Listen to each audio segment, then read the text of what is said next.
Hello friends, मैं नई चेतना से। और आज हम लोग फैट पढ़ेंगे। इससे पहले हम लोगों ने प्रोटीन, कार्बोहाइड्रेट और जो भी बेसिक न्यूट्रिशन साइंस ही होती है वो हम लोगों ने पढ़ा है।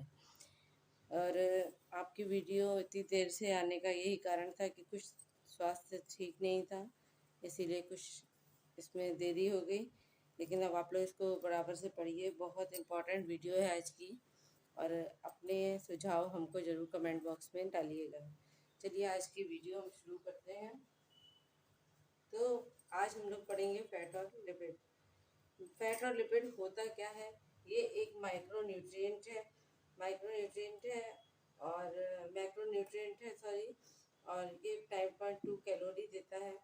और हम लोगों ने पढ़ा था कि प्रोटीन जो है वो पेप्टाइड बॉन्ड से होता है, कार्बोहाइड्रेट जो हमारा होता है ग्लाइकोसाइड से बॉन्ड से होता है। इसी तरह हमारा फैट भी ईस्टर बॉन्ड से होता है। अब हम लोगों ने ये भी पढ़ा था कि जो ऊर्जा का संग्रहित रूप होता है कार्बोहाइड्रेट होता है। मेन तो कार्बोहाइड्रेट ही ऊर्जा का स्रोत होता है, लेकिन कार्बोहाइड्रेट से ज़्यादा आपको कैलोरी दे रहा है। क्यों दे रहा है ये हम आगे समझेंगे। ये भी ऊर्जा का संग्रहित रूप होता है। अगर आपसे पूछा जाए ऊर्जा का संग्रहित रूप कौन सा नहीं होता है, तो प्रोटीन नहीं होता है। प्रोटीन हमने पहले वाली वीडियो में क्लियर आपको बताया था कि प्रोटीन किसी भी रूप में अपने ही रूप में संग्रहित नहीं होता है। कार्बोहाइड्रेट ग्लाइकोजन के रूप में संग्रहित होता है। ऊर्जा का संग्रहित रूप फैट भी है। अब अगर हम लोग इसके कार्य की बात करें कि सबसे पहले तो ये कि 9.2 कैलोरी देता है, तो हम लोग बसाई बसाई क्यों नहीं खाते हैं? इसलिए नहीं खाते हैं क्योंकि इसको भी CHO कहते हैं। CHO संगठन इसका पहले हम समझेंगे, तब हम आगे बढ़ेंगे, इससे आपको क्लियर हो जाएगा। CHO होता है, CHO में कार्बोज, हाइड्रोजन, ऑक्सीजन तीनों के तत्व होते हैं फैट में भी। लेकिन ऑक्सीजन जो होती है इसकी जो अनुपात होता है इसमें अंतर होता है, ये कम होता है कार्बोहाइड्रेट की तुलना में। कार्बोज और हाइड्रोजन तो एक जैसा होता है, लेकिन ऑक्सीजन कम होता है। और ऑक्सीजन जब कम होता है तो किसी भी चीज़ की सांद्रता बढ़ जाती है। और जब सांद्रता आपकी कोई भी चीज़ की बढ़ जाएगी तो उसका पाचन अपने आप ही जटिल हो जाता है और हमें कार्बोज की तुलना में अधिक ऊर्जा देने लगता है।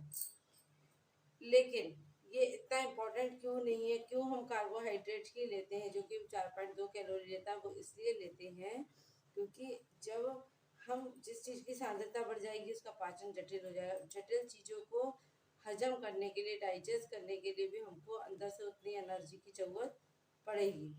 तो पहले तो हमारे अंदर इतनी एनर्जी हो कि हम वसा को पचाएं, है ना, तब हम कर पाएंगे।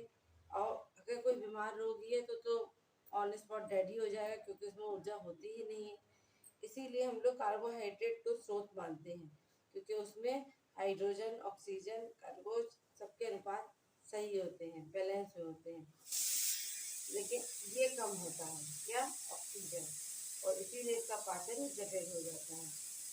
अब ये हमने समझ लिया कि ये जो है 9.2 कैलोरी दे रहा है, ईस्टर बॉन्ड होता है, ऊर्जा का संग्रहित रूप है।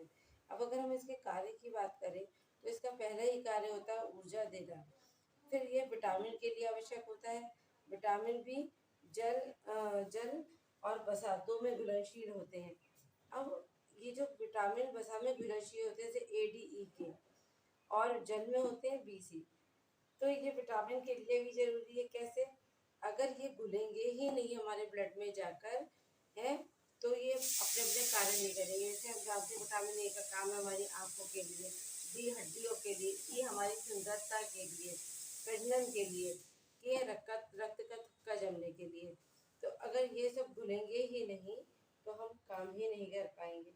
तो इसलिए हमारे विटामिन के लिए भी बहुत जरूरी है। दूसरे ये हमारे ताप को नियंत्रित रखता है, स्वाद, रंग, सुगंध में बढ़ोतरी करता है। आप ज़्यादा तेल डाल के कोई भी सामान पकाइए, उसका स्वाद अलग होता है। और ये आप क्या करता है? सुरक्षा प्रदान करता है। कैसे करता है?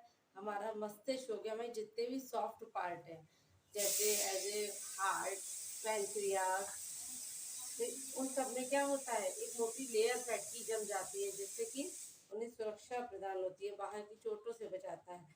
मस्त अब ये इम्पोर्टेंट नोट है, इसको आप नोट कर लीजिए कि मस्तिष्क तक स्पर्म में 75% फैट होता है।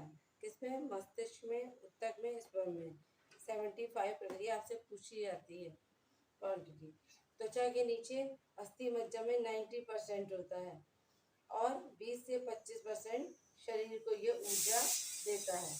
अगर हम लोग लिपिड की बात करें, जैसे कि ऊपर लिखा है, तो फैट और लिपिड होते एक ही है, लेकिन लिपिड जो होता है बस एक पढ़ने की हमारे इसमें होता है कि लिपिड, बाकी ये ऐसा पदार्थ है जो ग्लिसरीन, ग्लिसरॉल प्लस वसी अम्ल से मिलकर बना होता है।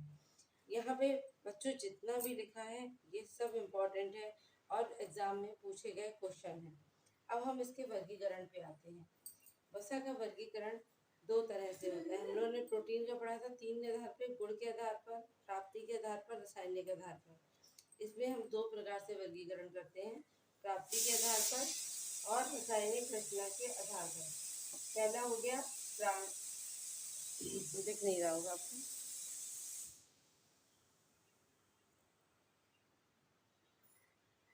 अब दिख रहा होगा। तो प्राप्ति के आधार पर, रासायनिक रचना के आधार पर, प्राणिज वसा और वनस्पति वसा। हमने उसमें पढ़ा था 2 तरह से प्राप्त होगा। तो प्राप्ति के आधार पर हमें 2 ही तरह से मिलेगा, प्राणियों से मिलेगा या फिर वनस्पति से मिलेगा।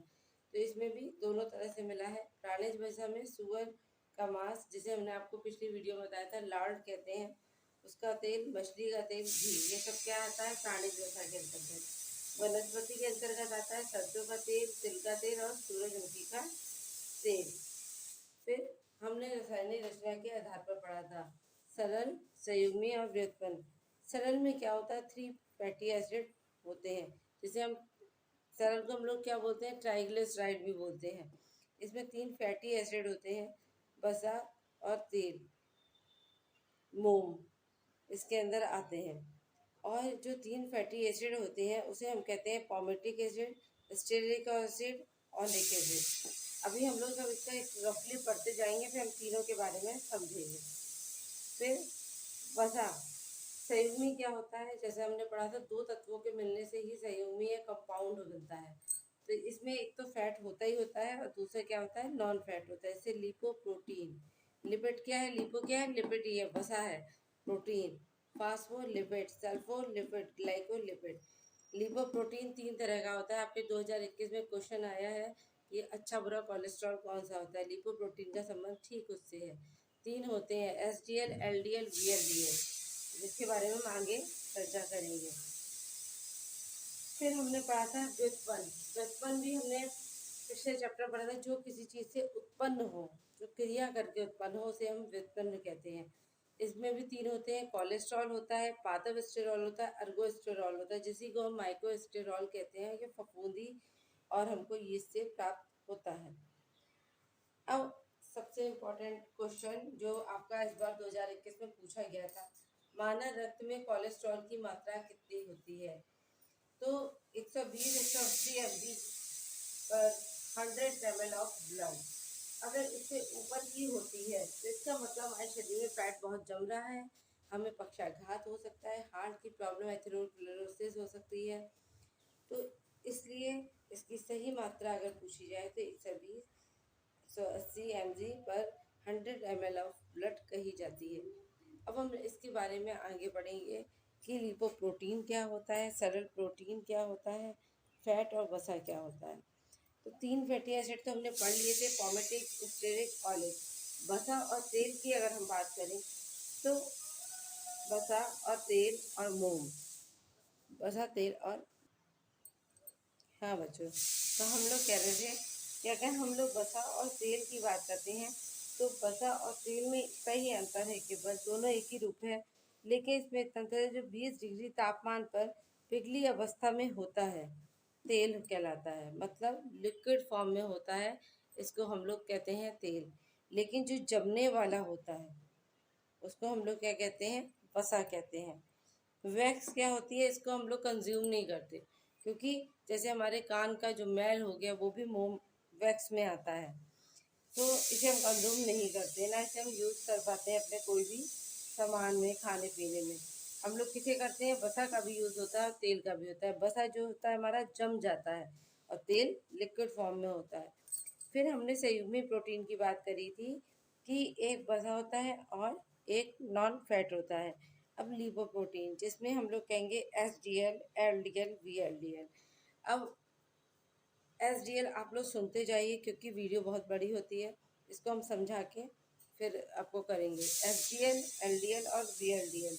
एसडीएल का फुल फॉर्म होता है हाई डेंसिटी लिपोप्रोटीन, और एलडीएल की होती है लो डेंसिटी लिपोप्रोटीन।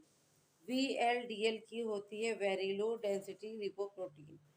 तो ये तीनों प्रोटीन जो होती हैं, इसी को हम लोग लिपोप्रोटीन कहते हैं, जो कि लीवर में एकत्रित होती है। इसका काम क्या होता है? लीवर में होता है। और क्या काम होता है इसको हम आगे भी पढ़ेंगे। फिर है हमारा फास्फोलिपिड। फास्फोलिपिड क्या होता है? इसमें फैटी एसिड होता है, ग्लिसरॉल होता है, फास्फोरस होता है। इसके मिलने से ये बनता है। ये मस्तिष्क में, लीवर, अंडा, हृदय में उपस्थित होता है। फास्फोलिपिड क्या है? ये भी फैटी एसिड से बना है, इसमें भी ग्लिसरॉल है और प्लस फास्फोरस तो है ही है। और ये हमारे हृदय में उपस्थित होता है। लीवर, अंडा, मस्तिष्क, उसमें ये होता है। अगर हम लोग सल्फोलिपिड की बात करते हैं, किसकी? सल्फोलिपिड की। अगर हम लोग सल्फोलिपिड की बात करते हैं तो ये भी हमारे मस्तिष्क में ही पाया जाता है। प्लस वसीय अम्ल प्लस ग्लिसरॉल और सल्फर प्लस एल्कोहल के मिलने से बनता है। तो आप इसमें देख रहे हैं एल्कोहल का इसमें यूज़ हो रहा है। और ग्लिसरॉल का क्या होता है कि ये कार्बोहाइड्रेट, अल्कोहल और ग्लिसरॉल के बनने से होता है। इसीलिए से सेरेब्राइट्स भी कहते हैं, किसे? ग्लाइकोलिपिड को। ये हमारे कहाँ पाया जाता है ग्लाइकोलिपिड? मस्तिष्क और ऊतकों में पाया जाता है। जो हमारा मस्तिष्क है, टिश्यू है, इन सब में क्या पाया जाता है? ग्लाइकोलिपिड। और जो सबसे बड़ा भाग क्या बोलते हैं उसको? प्रमस्तिष्क। इसीलिए से उसे सेरिब्रम भी कहते हैं, तो सेरेब्राइट्स भी इसको कहते हैं। और ये जो है वसीय अम्ल, ये भी वसीय अम्ल ग्लिसरॉल, कार्बोहाइड्रेट, अल्कोहल मिलने से बना होता है। तो अब सल्फोलिपिड आपका रह गया, ये भी मस्तिष्क में ही पाया जाता है। ये वसीय अम्ल, ग्लिसरॉल, सल्फर, अल्कोहल के मिलने से बनता है। अब हम आते हैं व्युत्पन्न पर। कोलेस्ट्रॉल, पादप स्टेरॉल, अर्गेस्टेरॉल और माइक्रोस्टेरॉल, जो हमने बताया। माइक्रोस्टेरॉल, अर्गोस्टेरॉल को ही कहते हैं कोलेस्ट्रॉल। तो जो हम कोलेस्ट्रॉल होता है, ये हमारी जो अल्ट्रावायलेट रेज होती है और विटामिन डी में जो थ्री में परिवर्तित हो जाती है, तो हमें कोलेस्ट्रॉल मिलता है, जिसको हम जूस्टेरॉल भी कहते हैं। ठीक है, जैसे कहते हैं वाइकिपीडिया से, जो प्राडेस्टेरॉल को हम लोग क्या कहते हैं? जूस्टेरॉल भी कहते हैं। किसे? प्राडेस्टेरॉल को। ठीक है, वनस्पति स्टेरॉल को हम लोग क्या कहते हैं? फाइटोस्टेरॉल भी कहते हैं। क्या कहते हैं? फाइटोस्टेरॉल भी कहते हैं। और फोटोस्टेरॉल, इसकी प्राप्ति कहाँ से होती है? सोयाबीन का तेल है, आपका सूरजमुखी का तेल है, और इसी को हम लोग पादप स्टेरॉल भी कहते हैं, क्योंकि हमें पौधों से प्राप्त हो रहा है। अब ये अर्गोस्टेरॉल है, जिसे माइक्रोस्टेरॉल कहते हैं, ये हमें यीस्ट फफूंदी से होता है। और आपको पता है कि फफूंदी में जब प्रक्रिया होती है तो हमारा विटामिन बी और विटामिन सी की बढ़ोतरी हो जाती है। ये आप लोग को पता है ना? विटामिन बी और विटामिन सी की बढ़ोतरी हो जाती है।